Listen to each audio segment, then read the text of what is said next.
Hi, I'm Ahmed Al-Akbar and thank you for joining me. The price is too high. This is an objection that has been used by prospects since silk and spices were traded in market stalls thousands of years ago. Now, how we handle this objection, like any objection, very much determines whether we get the deal and very much determines whether we're going to have to discount and reduce our margins. Now, I never encourage anyone to offer a discount for the simple reason that discounting erodes margins and makes you start missing out on delivering a good product or service. You can't deliver a good product or service when you are discounting all the time. So do away with that strategy and think through how is it that you can actually sell without having to discount. And I've got 4 ways you can do that. The first thing I would say is to understand the motivation of the prospect. So the first thing I would say to the prospect is, what would it mean to you if you achieved the value that we've just discussed today? What would it mean to you if we solved these issues that we just discussed? What impact would it make on your business or on yourself or on your life?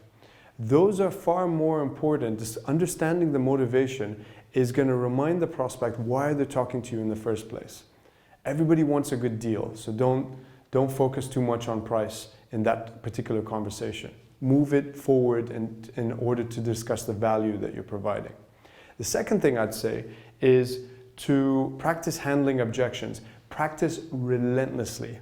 Whether it's in front of a mirror, whether it's with your spouse, whether it is with a colleague at work, make sure that you are practicing how you handle these objections when they inevitably come. The third thing I'd say to do is to provide additional value. What ways can you sweeten the deal that beyond reducing price that will make it easy for the prospect to say yes?